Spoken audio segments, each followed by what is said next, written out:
Alright guys, how's it going? Welcome back. Well, today I'm in this 2016 Mitsubishi Outlander PHEV, which seems to be a car which ticks a lot of boxes for a lot of people. So today I thought I'd try and figure out whether or not you should buy one.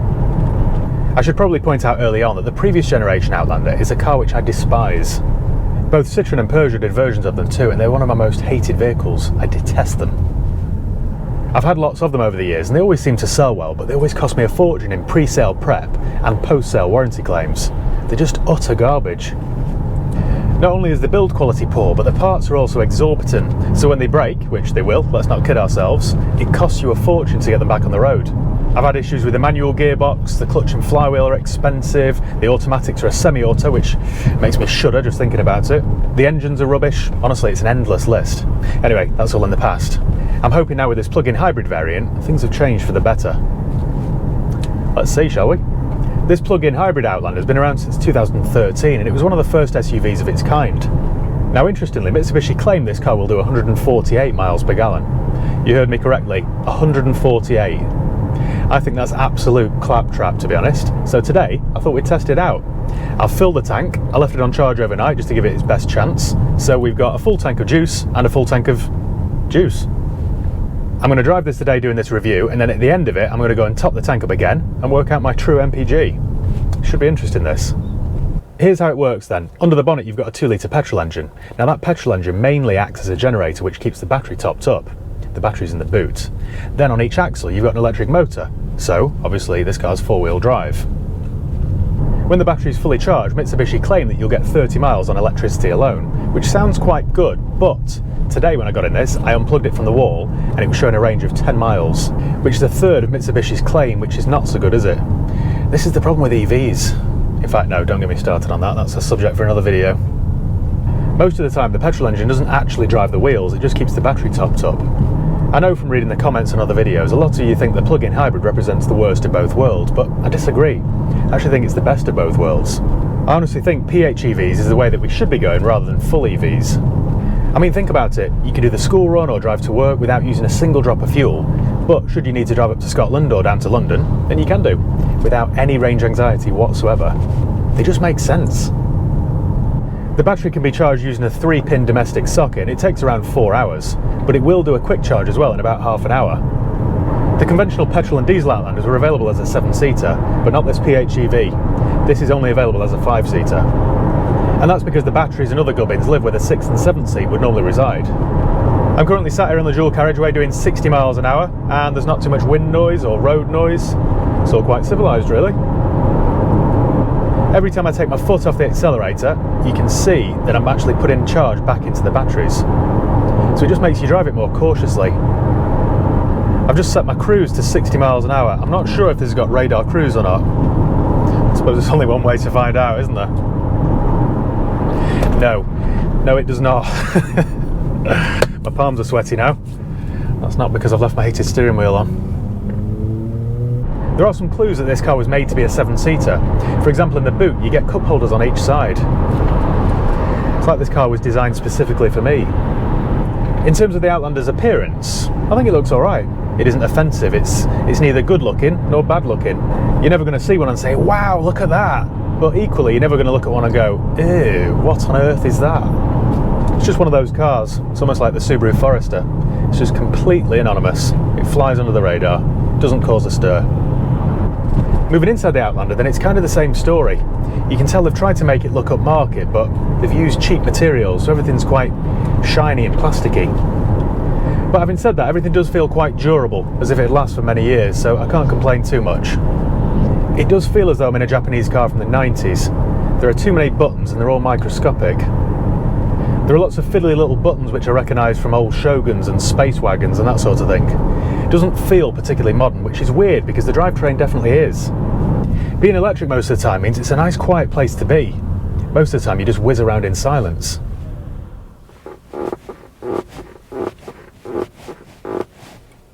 It's annoying, isn't it? Of course, the downside to that is that any rattles and squeaks are amplified, and there are quite a few of those. There's a rattle coming from somewhere behind me, there's one from that door area, and this chair sounds like the bed in a cheap motel. Still, you can drown that out with the radio, which is quite good quality actually. No thanks, Phil. Not today. The other good thing with the Outlander is there's lots of space inside. It's a really practical car, this. There's loads of space up front, loads of headroom, loads of legroom, loads of elbow room. It's the same story back there. There is genuinely enough space for 5 adults, and the boot's a good size too. It offers 463 litres of space. You also get plenty of storage compartments, a decent sized glove box, good sized door bins, and some more storage under this armrest. It does feel a bit cheap and nasty though, but I suppose they weren't that expensive when they were new. It's also a very safe car, this. You get 3 ISOFIX points for your car seats and a whole host of electronic gadgetry to keep you and your family in one piece. This GX4 model has every single optional extra that you'd expect to find in a luxury car. Sat-nav, sunroof, heated seats, heated steering wheel, reverse camera, it's got it all. But as is often the case with Japanese cars, just because it has all the features of a luxury car doesn't mean that it's a luxury car. It all feels very, very Japanese. It's like driving an appliance. The infotainment system, for example, is quite slow to respond, and all the touch buttons are just smaller than your finger, which is annoying. You always end up pressing the wrong one. It just looks like an aftermarket system. It's almost like they thought, hang on a minute, why should we spend money developing our own system when we could just buy one from AliExpress? And also, if you want to change the display on the trip computer, you press this button down here, which is the last place you'd look. And when you do press it, listen to this. Why is there an audible beep? Who thought that was a good idea? Still, I suppose it sounds better than my seat. Just a quick sit rep for you on the MPG front. This computer is telling me that I've averaged, so far, 58.2, which is about 90 miles per gallon shy of what Mitsubishi claimed that this will do. Interesting. I've just been sat in a lot of traffic, and I've noticed this car makes most sense when you're sat in traffic, because the engine doesn't run, you just run it on battery power alone.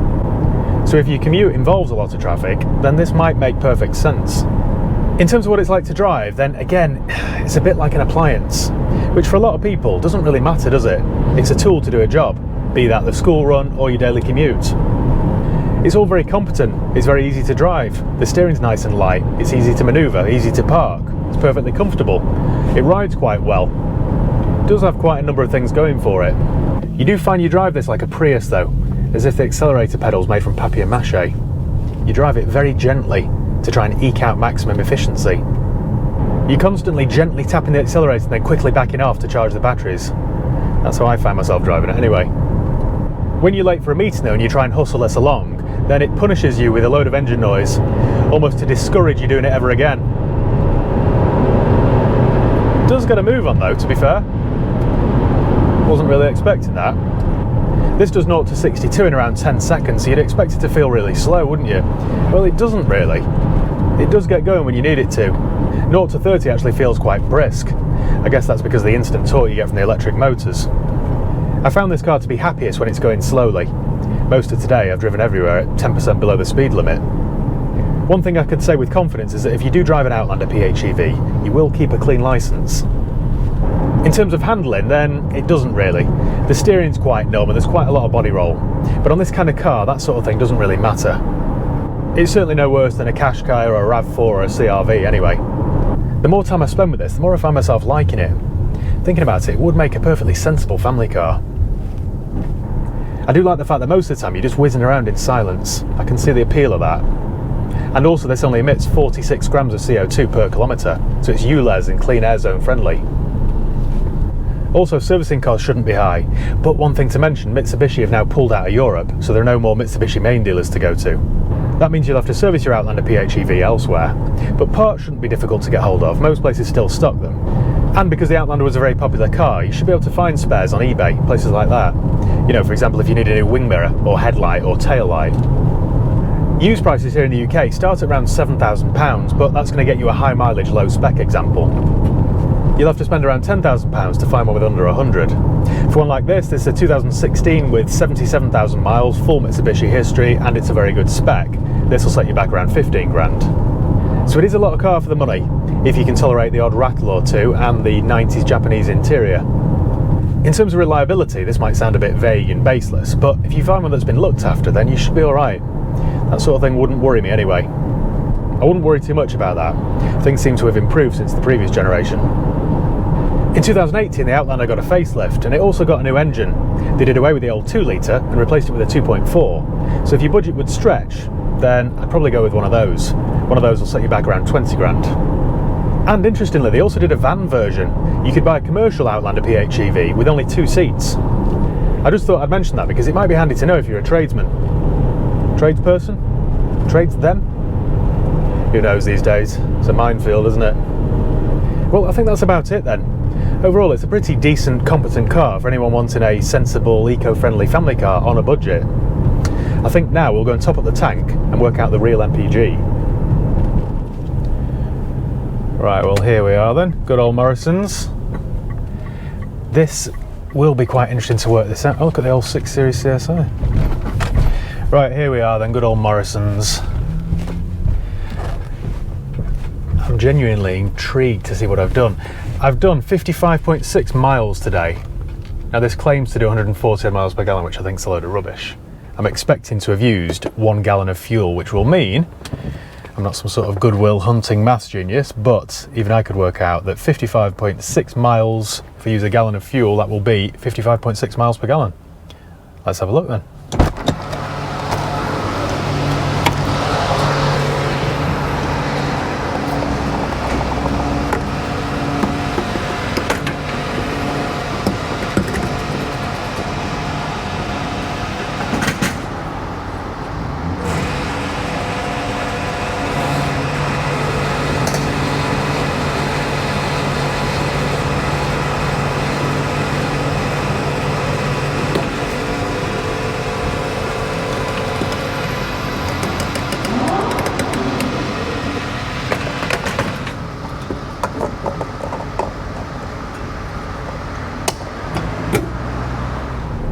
Well, that took 5.4 litres of unleaded, which means this will do nowhere near Mitsubishi's claim of 146 miles per gallon.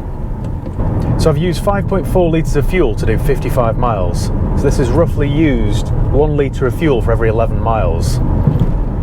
Oh, plus don't forget a full charged battery.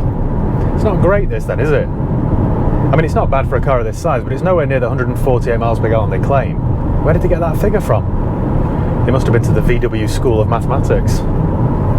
Well, on that note, thank you once again for watching. Make sure you give the video a thumbs up if you enjoyed it. Make sure you subscribe if you haven't done already. You can follow me on Facebook, Instagram, Twitter. I'll leave the link below. If you've got any comments or questions, let me know below and I'll do my best to get back to you. So yeah, cheers guys. See you next time.